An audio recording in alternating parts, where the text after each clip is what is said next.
kayo, Father, kaya napakain natin ni Ginoong Gonzales. Kamusta na siya? Tahimik at walang kibo. Pagkakapon. Sa loob na isang oras, saktong alas 6. Maaari ko ba siyang makilangin? Maaari ho, sandali at tatawagin ko lang siya.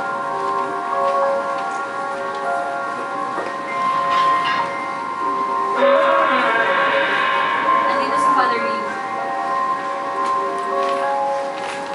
Pablo! Father, kumusta po? Ano pong balita? Pasensya ka na, anak. Alam ng Diyos kung paano ko ginawa ang lahat. Naiintindihan ko naman po yun, Father. Ginoong Gonzales, meron mo ba kayong gustong hilingin? Pagkain, damit, o alak? Kahit ano? Kahit ano.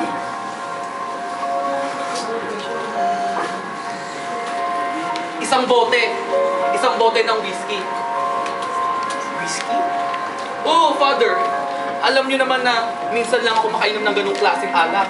Aba, matagal ko din yata ang pinangarap yun. Meron pa po ba kayong kailangan? Oo, 2 baso. Ang ibig kong sabihin kung meron pa po kayong gustong kainin. Pagkain? Wala na, sige, salamat na lang. Warden, Bakit? dumating na ba ang aking tiya? Hindi pa. Pero may dalagang nag-aantay sa labas. Dalaga? Nakasuot siya na itim na bestida. Si Christina? Papasukin ko na ba siya?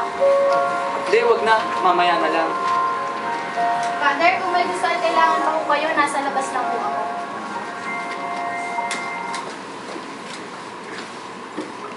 Pablo?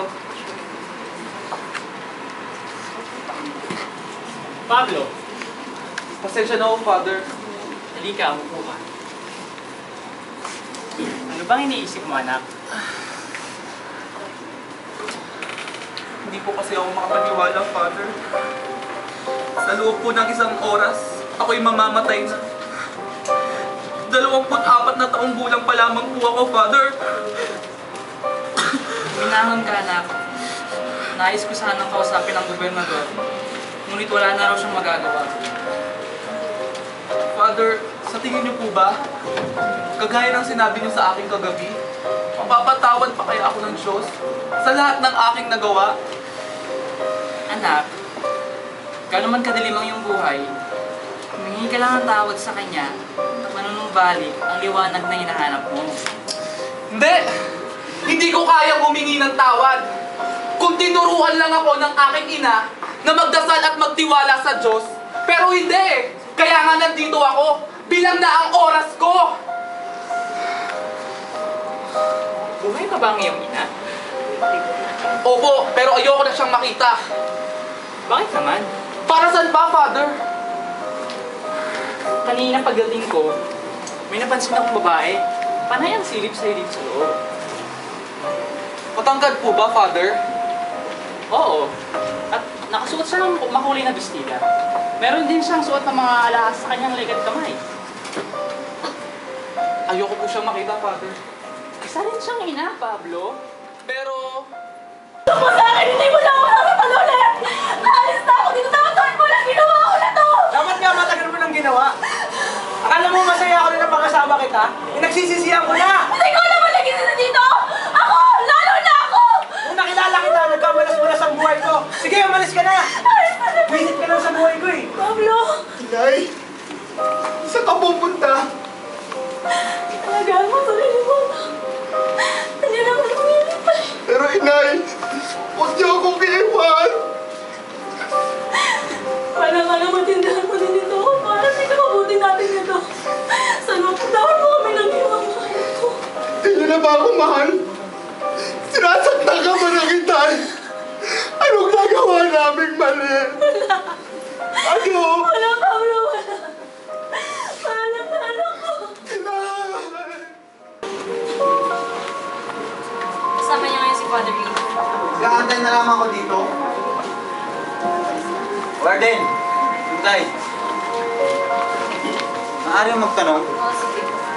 Nararating ko lang galing kasing probinsya. At nalaman ko lang sa balita sa dyaryo si Pablo. Hindi ako makapaniwala.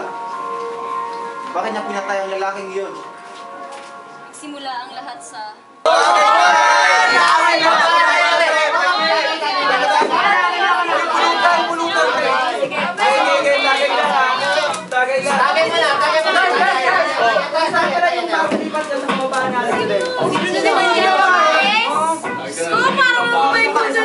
Pagiging conservative eh. I-learn sa mga itsura yun, nagagandahan kayo doon. Yun na yun. Yun na talaga yun. Mas maganda pa nga ako doon eh. Susi ang kalagay.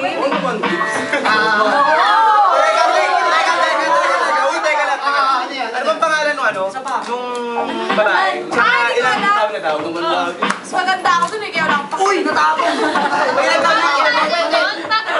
Bakit? Serious ka? Uy! Uy! Ayun na yun! Ba't pre, puta? Yun na yun. Wait lang ako. Dapat na tayo. Huwag ka na magmadali, hindi ka papansin yan! Ganda naman oh. Uy, hindi ako pinansin! Hoy! Meron. Ang bastusin. Miss. Upo ka na, Beng. Hindi ka pinansin. Isang shot lang po. Anong plan nito? Kasi isang shot lang? Anong plan nito? Naku, mauna na nga ako. Sakay na Naku, ako. mauna na nga ako. Andiyan na yung customer ko. 10%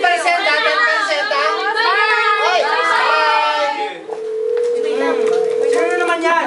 Tumingay. Ay, hindi si Daddy. Huwag kayo mingay. Hello? Yes, Dad. Dito ka sa inuman. Anong bastusan? Andito na po ako sa kwarto ah. Opo, patulog na nga ako eh. Opo. Sige po, bye-bye. O paano mauna na ako? Sigurado uuwi ka. Uuwi ka talaga. Okay. Yes! Uy, anong bastusan? Tayo nga pala. Anong plano dito sa isang babae? Uy, bastos pala Eh, to gago pala to eh! Kailan ba? Yan. Hindi pa ako nababastos. Lalo na ng isang babae. Uy! Nakakita sa akin. Pare, una na ako, pare! Kaya ka na naman. Nakarinig ka lang ng... Uy, ano ginagawa mo ba?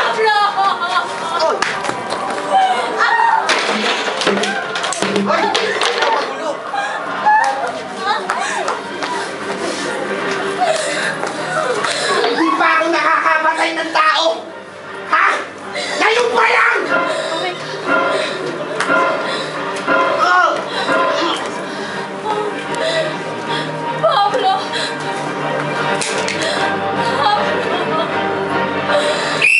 Hoy! Ano yan? Ano nangyari dito? Ha? Mama sa akin. Halika! Halika! Pablo!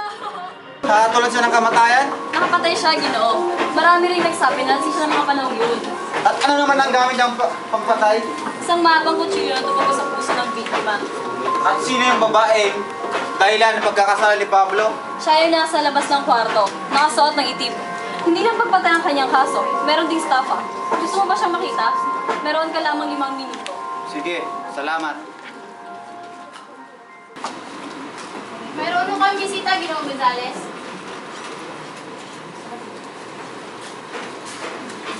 Naiwan ko na ho kayo. Hindi mo ba ako nakalala? Si Andres, ang kababata mo. At hindi mo matalo-talo sa Tetris. Andres! Naalala na kita! Alam mo ba sa lahat ng kaibigan ko, ikaw ang dumalaw sa akin dito? Malay mo, busy lang sila. Oo, busy sila. Busy sa pagkalimot sa akin. Pero sa lahat, ikaw ang pinaka di ko inaasahan. Masaya ako nandito ka. Ako din. Oh, kumusta ka naman? May asawa ka na ba? Ito, isang doktor. At isa ng pangunahing namamahala sa isang ospital sa Isabela. Eh, ikaw ba? Balita ko, may babae sa labas. Asawa mo na ba yun? Buti ka pa. Kung totoo ang Diyos, ikaw yung pinagpala. Ako naman, yung tinalikuran. Ako, ito, mamamatay na. Bilang na ang oras ko. Pero ikaw, matagal mo pa silang makakasama. O bakit ayaw mo pang sulitin yung babae kasama mo sa labas? Para saan pa kung iiwan ko din siya? Ay pare, Ano ba talaga nangyari? Ba't ka nagkaganyan ka? Lumaki akong walang disiplina. Tapos? Ay, sila kaya naroon. Yung tao na Ulay, bili ka na Bili kayo! Tabi-tabi ka nga dyan. Bili po kayo! Ay, sakay, bili na! Sandaan mo! Ate, dito na lang mo. Murang ate. Lang ka na eh. Ito na sa'yo. Kaya, bili na kayo, ate. Ate! Naku, nawawala yung pera mo! Tulungan niyo ako! May mata na ako! May mata ka na wallet ko! May mata na sa iyo wallet ko! Tulungan niyo ako! Hoy, basta. Uy, lang. Ano ako? Uy, si Pablo. Basta, tol. Aray ko, parang small time tinitira nyo ah. Hindi natin subukan bumili ng mas mamahaling alak dyan. Painom ka naman. Bahala! Mababili ka? Sige na. Sky's the limit, pare. May isang case ka naman. Sagot ko nga ang iinumin nyo. Oh, big God! Kapalit mo.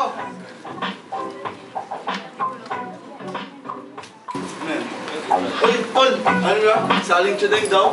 First daw lang ano yun ah. Chongde? Oo. Kano ba yan? Mura lang, Brad. Mabili ka natin. Sagot kulit.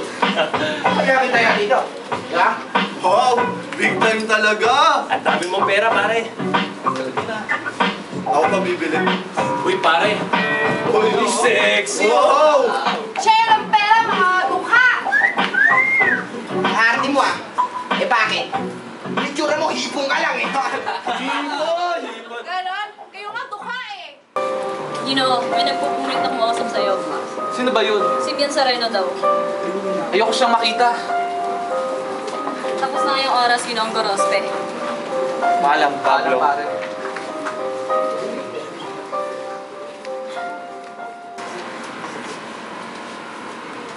Marlon, pare mo ba kami iwan mag-isa?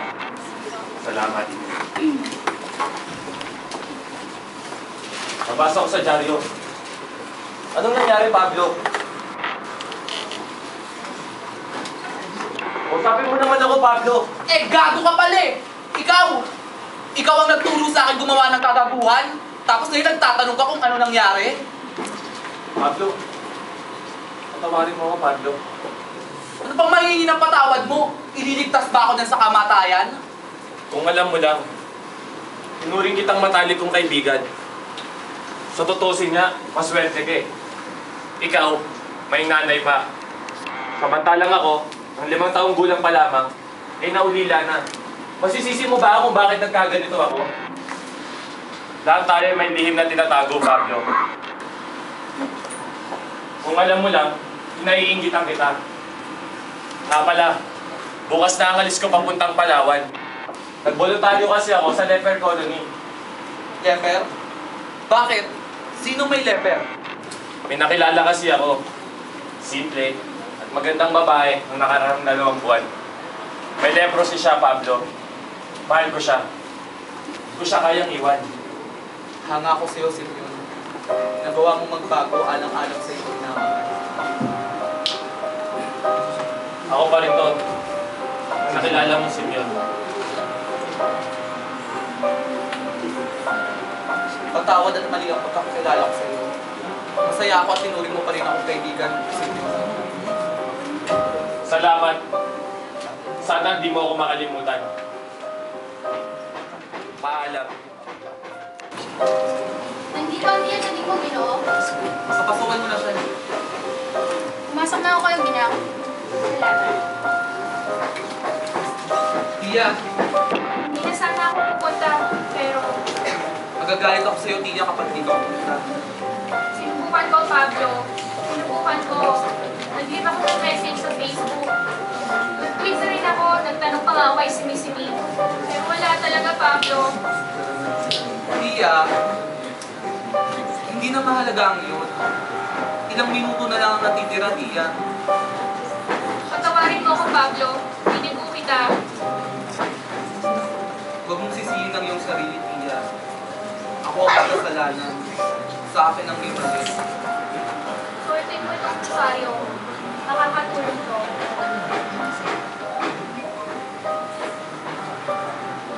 Salamat, Tia. Paano ko masusuklihan ang kabuti yung pinakita mo sa akin?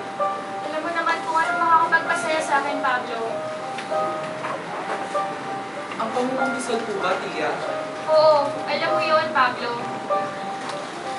Huwag kang mawawala dito sa mundong ito nang may hinanakit. Mapapatawad ka niya, Pablo. Hindi ko kaya, Tia.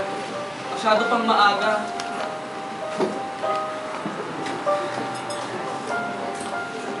Pasensya na ako, Ginang, pero tapos na pang oras na inyong pagbisita.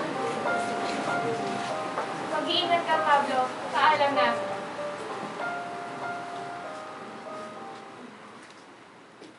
Huling bisita, Ginoo. Tara.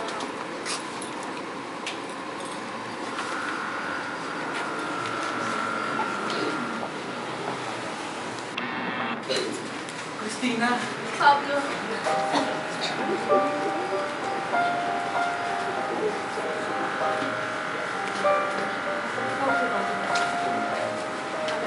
Usapan. ano pa bang kailangan natin pag-usapan, Christina? Gusto ko lang malaman. Sa mahal na mahal kita. Hindi ako ang karapat-dapat sa'yo, Christina. Mahal mo ko. Hindi mo ko iiwan.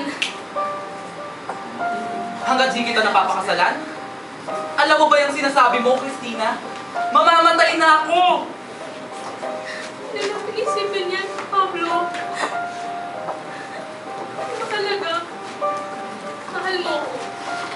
Mahal kita. Gusto mo bang maging byuda agad, Christina? Oo, oo, Pablo. Maging byuda man ako. Pero yung may kasal sa'yo, yun lang inais ko.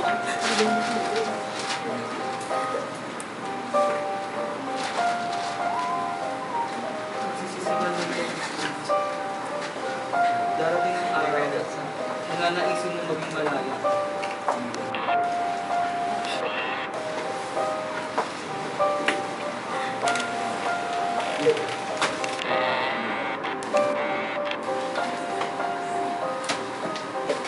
Anak, malalapit ang oras mo. Father, si Christina nga po pala.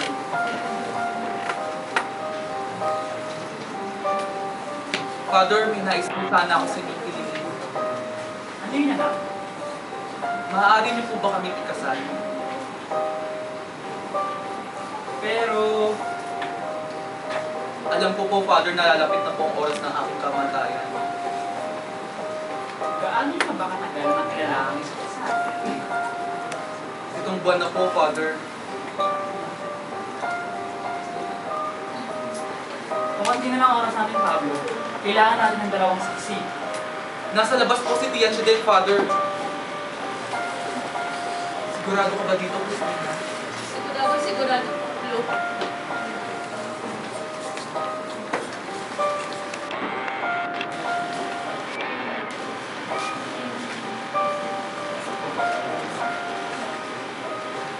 Pablo Gonzales, tinatanggap mo ba si Christina bilang iyong kabiyak sa hirap ng ginawa?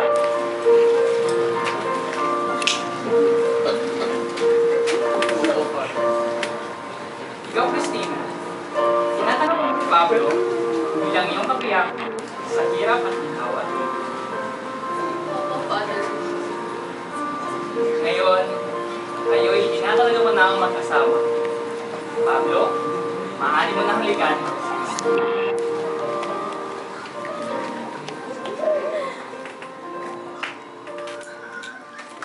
May isa pa akong bote ng whiskey dito. Tara, magsaya tayo, Tia. Pablo! Christina! Yes. Masaya ako para sa inyo. Maraming salamat. Limang minuto na natitira, Pablo. Bakit nakala ko papasukin niyo ako? Papasukin niyo ako, Pablo. nanay ako ni Pablo. Papasukin niyo ako. Parang ako niyo na nanay ako ni Pablo. Gusto ko niyo ako. Sandali lang mo. Papasukin niyo ako. Ginoo, maging nanay nasa labas. Hindi pumasok. na siya. Lalabas muna ako, Pablo. Andres, sila to. Oo, Pablo. Alagaan kita para sa akin. Paalam na, Pablo. Mag-iingat ka.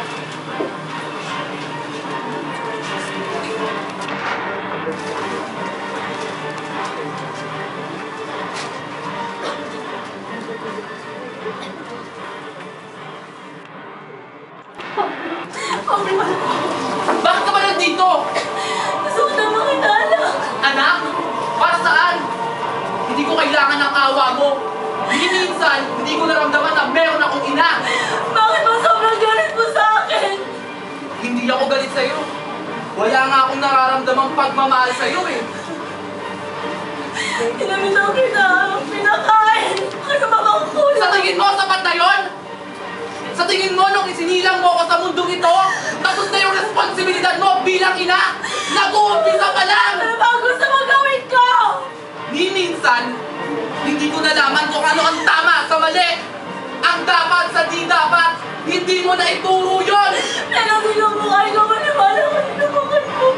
At higit sa lahat, hindi mo ko tinuruang manalig sa Diyos. Buti na lang, at nandyan si Tia Chedeng. At kahit papano, nakilala ko pa siya. Sumala ka lang. Hindi ko na minahal ang iyong ama. Panintahan sa nakikialam ng pamilya ko, hindi mangyayari ang lahat ng ito. Nabidyo ako, nagsugal, uminom, naligarilyo lahat-lahat. Para minsan makalimutan ko, minimiligisyan ako sa buhay ko. At lalo na malayo lang ko sa itay mo. Lalo mo na dumating ka, hindi ko matanggap. Kaya binigay kita sa tiya mo. Bakit? Bakit mo kami iniwan ni Itay? Mas maalaga ka ng maayos ang tiya dyan mo, anak. Noong 10 taong ko pala nakilala ko si Marcos. Siya ang nagbigay ng malangyang buhay sa akin. Lahat, damit, lahat-lahat. Kaya binigay kita sa tiya mo dahil alam ko mas maalagaan ka niya kaysa sa akin. Buong buhay ko, pinaniwala ako ni Tia Chedeng na mula nang namatay ang Itay, iniwan mo ko at naganap ng bagong lalaki. Alam mo na, masisisi mo ba ako? Kung maniniwala sana ako sa'yo, ibibirin ko sa'yo si Christina. Pero imposible! Huli na ang lahat! Oo, ang asawa ko. Kailan pa? Kanina lang. Sige, anak. Paano mapatawan mo lang ako? Aalaga akong si Christina. Katulad siya na sa akin.